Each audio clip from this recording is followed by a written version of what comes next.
तो फिल्म की शुरुआत एक गर्ल्स बोर्डिंग स्कूल से होती है, जहाँ पर सभी लड़कियां सुबह की अपनी प्रेयर्स के लिए जाती हैं। पर हेलिना को इस टाइम काफी ज्यादा नींद आ रही थी। वो अपने रूम में आ जाती है। उसी की क्लास की एक लड़की ओबी को उसका यूं जाना अजीब लगता है। पर खैर सब अपने कामों में लग जाते हैं और रूम में हेलिना सो जाती है। और जब इस बात की खबर टीचर को होती है तो उन्हें बहुत ज्यादा गुस्सा आ जाता है और हेलिना की इस गलती की सजा अब पूरी क्लास को मिल जाती है, वो भी पूरा स्कूल साफ करने की सजा। इस बात का सबसे ज्यादा गुस्सा ओबी को आ रहा था कि गलती हेलिना ने की और सजा इन्हें क्यों मिले। वो अब बाथरूम में आ जाती है, जहाँ हेलिना के साथ 3 और लड़कियां भी सफाई कर रही थी और साथ साथ हंसी मजाक भी। उसे एंजॉय करता देखकर ओबी को और ज्यादा गुस्सा आ जाता है और वो हेलिना को बुरा भला कहने लग जाती है कि आराम भी तुम करो, मजे भी तुम करो और काम हम। यहाँ रनम जो कि हेलिना की रूममेट भी थी, वो ओबी से कहती है कि तुम्हें हेलिना से इस तरह बात नहीं करनी चाहिए। वो अभी हमारे स्कूल में नई आई है और इसे स्कूल के रूल्स के बारे में नहीं पता। तो ओबी कहती है वही तो, नई आई है अभी और आधे ही हमारी जिंदगी मुसीबत में डाल दी है इसने। चलो सब यहाँ से, जिसने रायता पिलाया है वही समेटेगी, खुद साफ करेगी वो ये सब। यहाँ तक कि वो और भी कीचड़ यहाँ लगा जाती है ताकि उसे साफ करने में और मुश्किल हो। सभी को अपने साथ जाने का कहते हुए वो यहाँ से निकल गई थी और बाकी सब लड़कियों ने भी हेलिना को अकेला छोड़ दिया, सिवाय रनम के, जिसे हेलिना पर तरस आ रहा था। हेलिना रनम से कहती भी है कोई बात नहीं, अगर तुम भी जाना चाहती हो तो चली जाओ, मैं अकेले मैनेज कर लूंगी ये सब। पर रनम प्यार से नाम सरी लाते हुए काम में लग जाती है और इस तरह इनकी दोस्ती और भी ज्यादा अच्छी हो जाती है। हेलिना अब उसे बताती है कि उसे बोर्डिंग स्कूल में रहने में ज्यादा मसले इसलिए आ रही है क्योंकि आज से पहले उसने ये काम किए ही नहीं। वो अपने मॉम डैड की इकलौती बेटी थी जो मुंह से निकालती थी पूरा कर दिया जाता था। वो अपनी मर्जी से जिंदगी गुजारती थी, इसलिए यहाँ के रूल्स के मुताबिक एडजस्ट होने में उसे बहुत ज्यादा मुश्किल हो रही थी। खैर इनका काम खत्म हो जाता है और अगला दिन भी आ जाता है। आज सब बच्चों के पेरेंट्स उनसे मिलने के लिए आए थे। हेलिना की मॉम भी। हेलिना अपनी मॉम से कहती है मॉम मुझे इस बोर्डिंग स्कूल में नहीं रहना, कोई भी मुझे यहाँ पर पसंद नहीं करता, यहाँ पर कोई मेरा ख्याल रखने वाला नहीं है और सबसे जरूरी बात यहाँ की बेडशीट्स में से भी बहुत स्मेल आती है। ये सुनकर हेलिना की मॉम हंसने लग जाती है और कहती है कि कल ही मैं तुम्हें नई बेडशीट्स ला दूंगी और इतनी जल्दी तुम्हें यहाँ से जाने का फैसला नहीं करना चाहिए। एटलीस्ट एक सेमेस्टर तो तुम यहाँ गुजारो, उसके बाद भी अगर तुम एडजस्ट ना कर पाई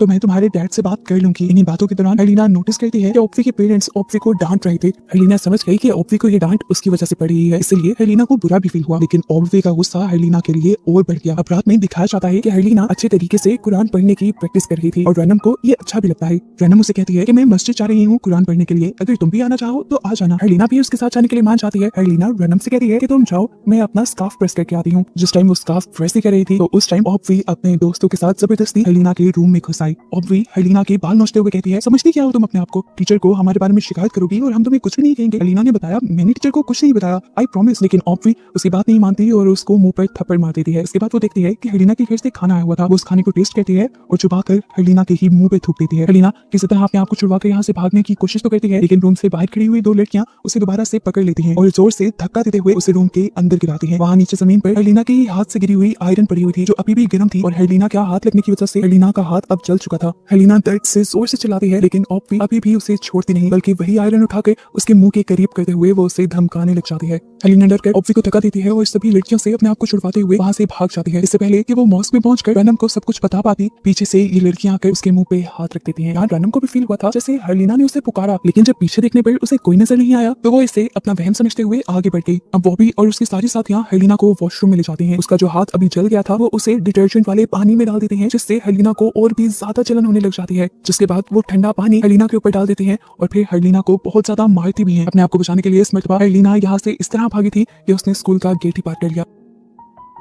सामने रोड पर एक गाड़ी आ रही थी। हेलिना ने उसे नोटिस नहीं किया और वो गाड़ी हेलिना को हिट कर गई। सीन कट होकर अगली सुबह हम हेलिना के डैड को देखते हैं जो अब हॉस्पिटल में आए थे। हेलिना की कंडीशन बहुत ज्यादा खराब थी। हेलिना की मॉम जो पहले ही यहाँ आ चुकी थी, अपनी इकलौती बेटी की ये हालत देखकर वो भी काफी ज्यादा दुखी थी। हेलिना के डैड हेलिना के जिस्म पर मारपीट के और जले हुए निशान देख लेते हैं और जाकर टीचर और यहाँ के प्रिंसिपल को बहुत ज्यादा डांटते हैं, ये कहते हुए कि मैंने अपनी बेटी को बोर्डिंग स्कूल में अच्छा बनने के लिए भेजा था, टॉर्चर होने के लिए नहीं। थोड़ी देर बाद दिखाया जाता है कि हेलिना की ईसीजी कंप्यूटर पर चलने वाली लाइन बिल्कुल फ्लैट हो गई थी, जिसका मतलब था कि अब हेलिना मर चुकी है। सीन कट होता है और हमें एक हफ्ते बाद का सीन दिखाया जाता है। बोर्डिंग स्कूल में हम सभी लड़कियों को धुले हुए कपड़े उतारते हुए देखते हैं और जैसे ही रनम बेडशीट उतारती है तो पीछे हेलिना उसे खड़ी नजर आती है, जिसे देखकर ये लोग एकदम से शॉक रह जाते हैं। इस टाइम हेलिना पहले जैसी नहीं लग रही थी, उसके चेहरे का रंग किसी मरे हुए इंसान के जैसा था। हर कोई हेलिना को देखकर डर जाता है, स्पेशली वो लड़कियां जिन्होंने हेलिना के साथ ज्यादती की थी। उन्हें देखकर हेलिना एक घिनौनी हंसी से हंसती है और यहाँ पर रनम जल्दी से हेलिना को गले लगा लेती है। यहाँ हमें स्कूल में टीचर्स को दिखाया जाता है जो इस बात की मीटिंग कर रहे थे कि हेलिना तो अब वापस आ चुकी है, क्या अब इन्हें हेलिना के केस को इन्वेस्टिगेट करना भी चाहिए या नहीं। इनके स्कूल के प्रिंसिपल किसी दूसरे स्कूल में गए हुए थे और उनका काफी दिन तक यहाँ लौटना मुमकिन नहीं था। तो यहाँ की कोऑर्डिनेटर अब टीचर से कहती है कि मुझे नहीं लगता कि हेलिना के केस को इन्वेस्टिगेट करना चाहिए, क्योंकि इस तरह से हमारे स्कूल का इमेज ही खराब होगा। इस बात को छुपाना ही ज्यादा बेहतर है। वो कहते हैं कि हेलिना को स्कूल की लड़कियों ने ही टॉर्चर किया था और उनको हम स्कूल में ही वार्न कर देंगे। रात हो जाती है और हमें दिखाया जाता है ऑब्वी और उसकी एक दोस्त की रात को इस पूरे स्कूल को देखने की ड्यूटी लगी थी। अब ऑब्वी और वो लड़की पूरे स्कूल को चेक कर रहे थे, लेकिन इस तरह उन्हें बहुत ज्यादा टाइम लग जाता। तो ऑब्वी अपनी साथी से कहती है कि हम दोनों अलग-अलग होकर पूरे स्कूल की चेकिंग करेंगे। ये कहते हुए वो वॉशरूम्स को चेक करने के लिए चली जाती है और इतने में ही उसे सामने के कॉरिडोर से अजीब आवाज आती है। वहां पर उसकी साथी थी। जैसे ही अपनी साथी को जाकर कंधे पर टच करती है तो एकदम से किसी भूत की तरह उसकी साथी उसकी तरफ मुड़ जाती है। इस टाइम उस लड़की की आंखें और चेहरा पूरी तरह काला पड़ चुका था, जिस देखकर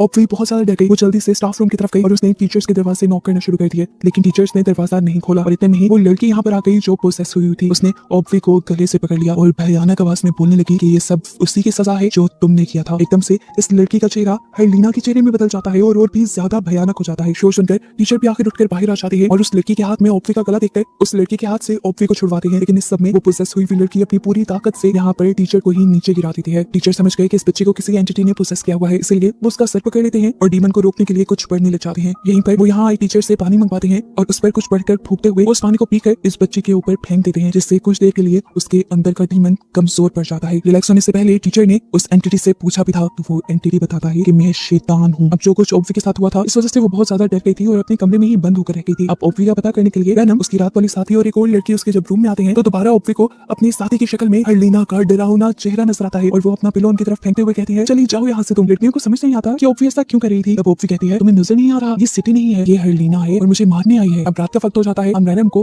मस्जिद में कुरान पढ़ते हुए देखते हैं और तभी उसके सामने हेलिना भी आ जाती है। वेनम उसे देखकर खुश तो होती है, लेकिन एक बात अजीब थी, आज जब हेलिना कुरान पढ़ रही थी तो इस तरह से पढ़ रही थी कि जैसे उसे कुरान पढ़ना ही ना आता हो। वो उसे इग्नोर करते हुए अपनी पढ़ाई पर ध्यान देने लग जाती है। लेकिन थोड़ी ही देर में हेलिना की आवाज बदलने लग जाती है और बदलते बदलते उसकी आवाज किसी डिमोनिक, किसी शैतानी आवाज में बदल जाती है। रनम को ये काफी अजीब लगता है और रनम यहाँ से चली जाती है। अगले दिन जैसे ही वो अपना रूम खोलती है तो देखती है कि हेलिना नमाज वाले कपड़े पहनकर अजीबोगरीब तरीके से हिल रही थी। उसने हेलिना से सवाल कर लिया, ये क्या कर रही हो तुम? तो हेलिना ने उल्टा उससे भयानक आवाज में पूछा, तुम क्या कर रही हो मुझे देखकर? उसकी बात का कोई जवाब नहीं था रनम के पास, तो वो यहाँ से चली गई। आज पूरे स्कूल को देखने की ड्यूटी रनम और ऑब्वी की थी। ऑब्वी ने अभी तक अपने दिन की लास्ट प्रेयर नहीं पढ़ी थी, इसलिए वो रनम से कहती है कि मैं मॉस्क में जा रही हूँ, तुम इतनी देर मेरा बाहर इंतजार करना। रनम जब बाहर इंतजार कर रही थी तब उसने नोटिस किया कि हेलिना उन्हीं कपड़ों में अजीब तरह से चलते हुए स्कूल से बाहर की तरफ जाने लगी है। वो उसे देखने के लिए उसका पीछा करने लग जाती है और यहाँ पर मस्जिद में एकदम से लाइट चली जाती है। ऑब्वी को डर तो लगता है, लेकिन वो अपनी नमाज को कंटिन्यू रखती है और एकदम से जो कुछ वो पढ़ रही थी एक भयानक आवाज भी उसके कान में वही सब पढ़ने लगी, जिससे उसे बहुत ज्यादा डर लगा। लेकिन फिर भी उसने अपनी नमाज नहीं छोड़ी और एकदम से उसे रियलाइज हुआ कि वो तो उल्टी तरफ नमाज पढ़ रही है। उसने दोबारा अपनी नमाज स्टार्ट की। दोबारा ही उसे ऐसी डरावनी आवाज आई। दोबारा ही उसने देखा कि वो खड़ी तो सीधी तरफ हुई थी, लेकिन जैसे ही वो नमाज पढ़ने लगती थी तो वो उल्टी तरफ हो जाती थी।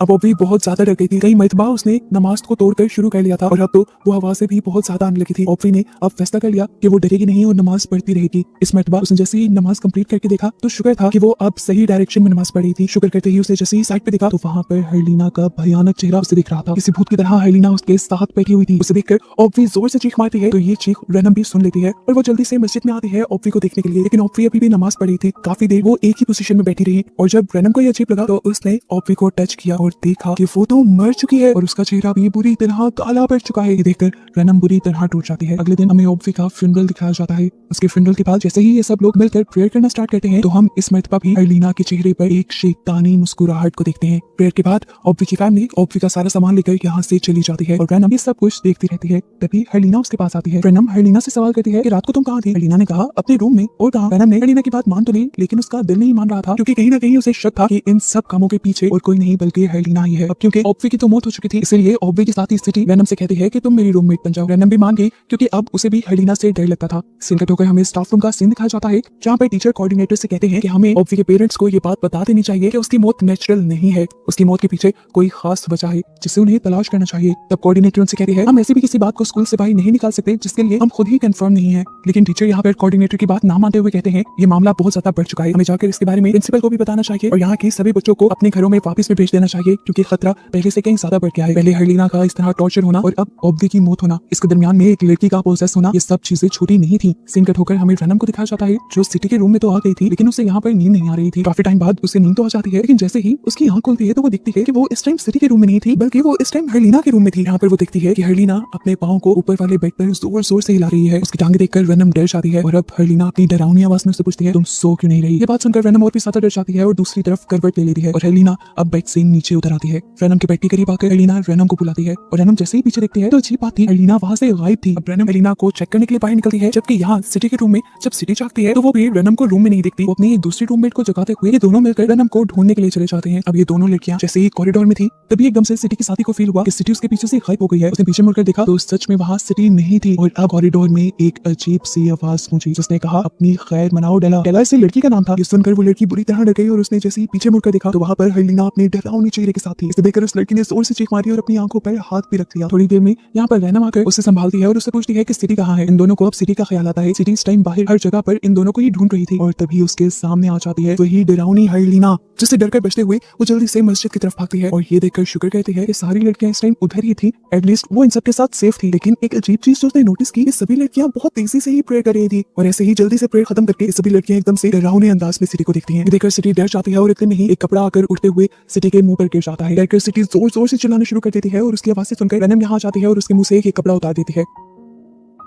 ये सारी चीजें देखते हुए इनके साथी जल्दी से टीचर को बुलाने के लिए जाती है। वो जोर जोर से नॉक करती है और एकदम से दरवाजा खुद ही खुल जाता है। वो टीचर को अब उठाना चाह रही थी लेकिन टीचर नहीं उठते और एकदम से उसे अपने पीछे किसी के होने का एहसास होता है। उसे पीछे मुड़कर देखा तो यहाँ पर वही भूत बनी हेलिना थी, जिसे देखकर वो डर गई और उसने दोबारा जब बेड की तरफ देखा तो बेड पर अब टीचर भी नहीं थे और यहाँ का दरवाजा भी बंद हो चुका था। वो अब पीछे मुड़ी से हेलिना की डरावनी आवाजें और धमकियां सुनाई दे रही थी। वो डरकर दीवार के साथ लगने ही वाली थी कि एकदम से पीछे से हेलिना ने उसका गला पकड़ लिया और उसे मारने लगी। उसकी चीखें सुनकर यहाँ तक के अब टीचर्स भी उठ गई। टीचर जल्दी से उस दूसरे टीचर के रूम में आती है जहाँ से चीखों की आवाजें आ रही थी। दरवाजा खोलने पर उन्हें यहाँ पर कोई भी नहीं दिखता लेकिन चीखों की आवाजें बंद नहीं हो रही थी। वो जैसे ही मस्जिद की तरफ गई तो उन्होंने देखा कि ये चीखें अब बाकी लड़कियों की थी, क्योंकि वो बच्ची तो अब मर चुकी थी और उसका पूरा चेहरा बिल्कुल ही ग्रे पड़ चुका था। उसकी मौत भी बिल्कुल ऑब्वी की मौत जैसी थी। रैनम जो उसकी मौत से बहुत ही ज्यादा दुखी थी, वो देखती है कि पिलर के पीछे खड़ी हुई हेलिना अजीब से अंदाज में हंस रही है और वो समझ जाती है कि ये सब किया हुआ हेलिना का ही है। यही बात बताने के लिए वो जल्दी से टीचर्स के पास जाती है। अब टीचर्स को भी अंदाजा हो गया था कि यहाँ पर कोई बहुत बड़ी मुसीबत तो आ चुकी है। सभी लड़कियों की हिफाजत के लिए वो सभी लड़कियों को एक साथ मॉस्क में बुला लेते हैं, लेकिन अब इन लड़कियों में हेलिना नहीं थी, इसलिए यहाँ पर बड़े टीचर्स हेलिना को ढूंढने लग जाते हैं। सीन कट होकर हमें हेलिना की मॉम को दिखाया जाता है जो कॉल सुनकर काफी ज्यादा परेशान हो जाती हैं। जबकि सीन दोबारा से हमें उन्हीं लड़कियों को दिखाया जाता है। सिटी रैनम से कहती है मुझे बाथरूम में जाना है, क्या तुम मेरे साथ चलोगी? रैनम भी मान जाती है और सिटी वॉशरूम में चली जाती है। रैनम बाहर खड़ी होकर सिटी का वेट कर रही थी लेकिन अचानक से उसने देखा कि सिटी तो किसी दूसरी डायरेक्शन में जा रही है। वो भी सिटी का पीछा करती है और सिटी के कंधे पे हाथ रखती है तो इतनी में ही पीछे से असली सिटी आकर उसे आवाज दे देती है और ये लोग जब पीछे मुड़कर दोबारा देखते हैं तो यहाँ पर सिटी के हुलिये में और कोई नहीं बल्कि भूत बनी हेलिना थी, जिसे देखकर ये दोनों चीख मार देते हैं और यहाँ से भागने की कोशिश करते हैं लेकिन हेलिना उनकी कोशिश नाकाम कर देती है और उनको पांव से पकड़ लेती है। इनकी शोर और आवाज़ सुनकर अब टीचर्स भी यहाँ जाते हैं और फाइनली उन्हें अब हेलिना मिल चुकी थी। वो हेलिना की बालों को पकड़ते हुए उसके ऊपर कुछ प्रेयर्स पढ़ना शुरू कर देते हैं और इन्हें पता चलता है कि इस टाइम हेलिना की बॉडी के अंदर असल में हेलिना की सोल नहीं थी बल्कि एक डीमन था, जिस डीमन को वो हेलिना की बॉडी से निकल जाने को कहते हैं। इतनी देर में यहाँ पर हेलिना के मॉम डैड भी आ जाते हैं और हेलिना की मॉम हेलिना को यहाँ से ले जाने की जिद लेने लग जाती है और यहीं से सीन कट होकर हमें फ्लैशबैक में दिखाया जाता है कि जब हेलिना का एक्सीडेंट हुआ था तो वो एक्सीडेंट असल में हेलिना की मॉम की गाड़ी से हुआ था। जब हेलिना की मॉम हेलिना को बेडशीट्स देने के लिए आ रही थी, लेकिन जब हेलिना की मॉम ने बाहर निकल कर देखा तो उन्हें लगा वहाँ पर कोई लकड़ी ही थी जिसे वो साइड पर कर अपना सफर कंटिन्यू कर देती है। यहाँ पर उनके हस्बैंड जब उनकी गाड़ी पर स्टंट को देखते हैं तो वो समझ जाते हैं कि हेलिना के एक्सीडेंट के पीछे उसी की मॉम थी, लेकिन वो ये बात अपनी वाइफ को नहीं बताते क्योंकि इस तरह उसकी वाइफ टूट सकती थी। सीन्स दोबारा प्रेजेंट में आते हैं जहाँ हम देखते हैं कि हेलिना की बॉडी के अंदर वो डीमन हेलिना की मॉम को ही जंगलों के अंदर ले जाता है और कुछ ही देर बाद हेलिना की मॉम की बॉडी को वो जंगल से वापस बाहर इनके पास भी फेंक देता है। लेकिन तब तक ये लोग देखते हैं कि हेलिना की मॉम की मौत हो चुकी थी। हेलिना भी अब यहाँ आ चुकी थी तो टीचर्स जल्दी से हेलिना को पकड़ते हैं, लेकिन हेलिना इस टाइम इतनी ताकतवर थी उसने इन दोनों को ही घुमा कर गिरा दिया। अब ये दोनों टीचर्स दोबारा हिम्मत करते हैं और हेलिना का एक्सोर्सिज्म करने लग जाते हैं। इसके डैड्स की हालत देखकर रो रहे थे और सीन्स एक मिनट फिर फ्लैशबैक में चले जाते हैं जहाँ हमें दिखाया जाता है कि उस दिन हेलिना सच में मर चुकी थी, लेकिन ये बात उसके डैड से बर्दाश्त ना हो सकी। वो अपनी एक ही बेटी की मौत के बारे में किसी को नहीं बताते बल्कि उल्टा एक जादूगर के पास चले जाते हैं और उससे हेलिना को जिंदा करने को कहते हैं। ये जादूगर एक बड़ी सी लोहे की कील के ऊपर कुछ मंत्र पढ़ते हुए वो कील हेलिना के डैड को देता है और कहता है कि इसे हेलिना के सर में ठोक दो और इसे बाहर तब तक मत निकालना जब तक हेलिना का बदला पूरा ना हो जाए। उनके कहने के मुताबिक हेलिना के डैड ने ऐसा ही किया। ये सब करने के बाद हेलिना के डैड ने हेलिना की मॉम से भी कहा कि हेलिना की हालत अब बेहतर होती जा रही है, इसलिए अब मैंने हेलिना को दोबारा बोर्डिंग स्कूल भेज दिया है। बोर्डिंग स्कूल भेजने के बाद की सारी कहानी तो हम देख चुके हैं। सीन्स दोबारा प्रेजेंट में आ जाते हैं जहाँ पर अब हेलिना के डैड ही जाकर हेलिना के सर से उस कील को बाहर निकाल देते हैं क्योंकि वो समझ गए थे कि हेलिना मर चुकी है, उसकी सोल इस दुनिया से चली गई है और इस टाइम हेलिना की बॉडी में एक डीमन है, यानी एक शैतान है जो उनकी बेटी को ही बदनाम कर रहा है। उस कील को निकालते ही यहाँ की सारी तबाही बंद हो जाती है और हमें हेलिना का फ्यूनरल दिखाया जाता है। बोर्डिंग स्कूल के सारे बच्चों को उनके घर वापस भेज दिया जाता है और आखिर में हम रैनम को देखते हैं जो हेलिना की ग्रेव पर आई थी। मूवी के पोस्ट क्रेडिट सीन में हमें हेलिना के डैड को घर पर अकेला दिखाया जाता है जो अपनी बेटी और अपनी वाइफ दोनों की मौत से बहुत ज्यादा टूट चुके थे। इतने में वो जादूगर उनका घर नॉक करता है और उनसे कहता है मैंने कहा था ना जब तक हेलिना का बदला ना पूरा हो ये कील तुम नहीं निकालोगे। इसका साफ मतलब था कि अब कुछ बुरा जरूर हेलिना के डैड के साथ होने वाला था और बस यही सब दिखाते हुए ये कहानी यहाँ खत्म हो जाती है।